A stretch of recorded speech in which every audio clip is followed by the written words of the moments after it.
Uh, yeah, so basically the CEO and the end users, if we see to it lately the shift in the market and due to all what's happening with all the security attacks and the big data and people stealing users' data and stuff like this, we see more and more the CEOs and the board of directors of companies and the leaders of companies getting more and more attention to the technology that they use in their field. So this is something that is becoming very important, especially in our area in the Middle East. When you read, I was reading actually a report from PwC about this stuff, and we found out that, or they found out actually from their analysis and their studies that the CEOs here in our areas are becoming more and more concerned with the technology, and they are more technology savvy actually than anywhere else in the world.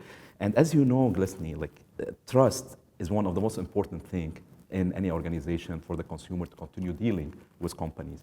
And to build this trust, as for me as an end user or consumer, with any, with banking or with any type of corporation, the first thing that I want to know is that my data is protected, that I am dealing with a company that have the right security, the right technology in place, that makes my life easier, because as a consumer, I'm always on the move. I need something that I can access very quickly and very easily. So technology is on the highest now radar of the CEOs and the leaders of companies.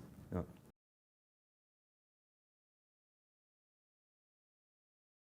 Look, very good question, Leslie. This is actually, before we used to think that it's the leader who drives the change in the company or in the business.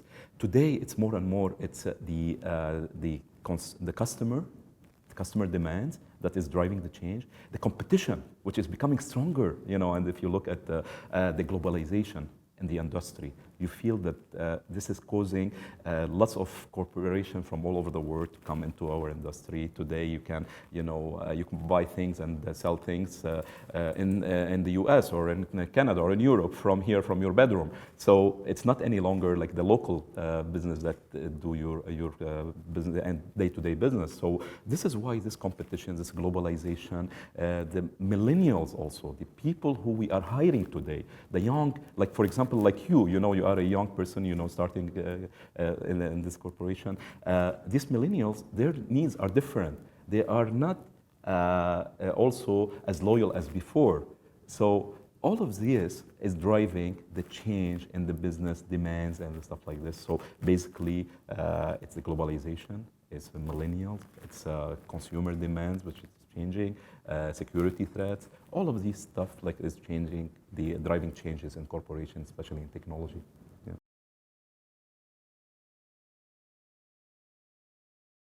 I was coming in here in Emirates Tower, to Emirates Towers, and I look at the offices just close to the hotel. And when you see these offices were all built with 3D printers, a complete 3D printer built these offices. You feel, wow, where are we going? It's really, the world is changing. So basically 3D printing, you have also the augmented reality. I was last time with a customer where they were using now these lenses where you can look, for example, if you have a problem with a turbine in the field, you can bring the turbine to the meeting room and everybody will be looking at it and, doing changes in it. The Internet of Things, we are connecting everything today. Before, now we are connecting actually, I can control my house in Canada, the heating system from here. I connect, Internet of Things is now we are talking about computer on wheels. We are not talking any longer about cars like the traditional type of cars. We're talking about computers on wheels, self-driven cars. So Internet of Things is connecting everything. So this is what will change the world. Also blockchain and Bitcoins, that's what we are talking about with also the secure money and all of this stuff. So all of these things are now going to drive the industry and also robotics. Now, before we used to look at Japan, wow, look at the robots that they use. Now robotics is going out of Japan. It's becoming a reality for everywhere in the world. So, and drone, if you look at Dubai, in July, they are talking about that you will be able to use the drone to go from one place to another as a taxi. So this is what's going on in the world. It's transforming, science fiction becoming reality. Yeah.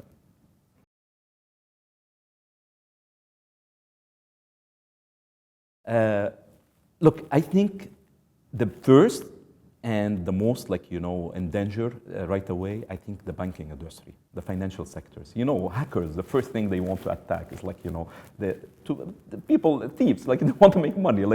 Money is about behind everything. So if we look, for example, in the US a few months back when they attacked and they stole the data of lots of customers just by going through the IP camera inside the bank and stealing all the data of the consumers. So banking, they are they will go and try to build more fences into their security, cyber security, and their technology.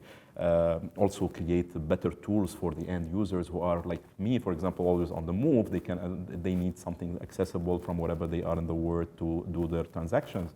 Then if we talk about, we come out of the banking, also we go to the government sector, the e-government, what we are talking about to make the citizen life easier. If we look at the region here and our region, most of the governments are going more and more into the e-government and all of this stuff. And what's helping actually is that the infrastructure the service providers are building in place, they are putting the right infrastructure, the right highways for all these cars to go on, so for these people to go on. The self-driven cars, that will become reality in a few years, will become, the cars the powered car, like Tesla. Now you go any shopping center in Dubai and you see you have access to batteries and they can recharge and stuff. So all of this is going to this market, so basically the banking, the government, and they are the first, I think, that they will be going into this. And then we will have the healthcare, the others that will follow slowly into this as well. Yeah.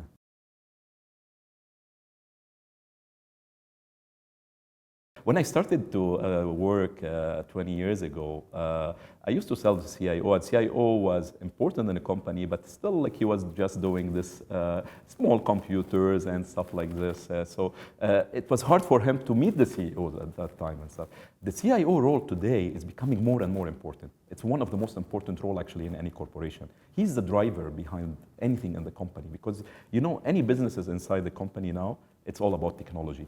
And the CIO is the driver behind this technology. So when we look at the CIO today, it's completely changing, and especially with the challenges that he's facing today, with the bringing your own device. Every user wants to bring his own device. Before we used to have this big PC, and we cannot bring anything from home, and you cannot take a floppy disk and stuff. Today, you bring your iPad, your iPhone, your Apple, your the PC, whatever, and you want to connect all of this to the network in a secure way. So bring your own device, this is changing, and also you want to be connected from anywhere, anytime, on any device. So this is changing the role how CIO works. Also, security is very important, cyber security, so he needs to make sure that everybody is connected, but in a secure way. So if you bring your own device, this also causes a big threat, big stuff. So the CEO is meeting almost on daily basis today with the CIO in order to make sure that the operation is running smoothly, his business continuity is there, and security is in a secure way, and everything is connected.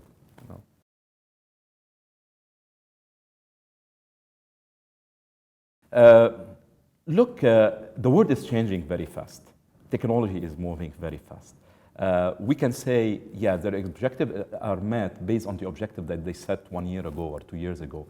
But 1 year ago or 2 years ago, we were not talking this much about cloud computing. We're not talking this much about cybersecurity attacks that we saw in the region a few months back, and all of this stuff. We were not talking about augmented reality. So in order to do all of this, I think what they have as infrastructure is good, but I think now the CIOs and the end users and the technology leaders and our end users, they need to start thinking about how I can leverage the existing infrastructure to add to it and build myself for these changes that's happening in the technology today, which is shifting and moving very fast. So I think they need to keep their investment going and trying to be always at the edge of technology. And I think in the region here, I think we are doing a very good job. The people are always trying to get the latest and greatest in technology. Yeah.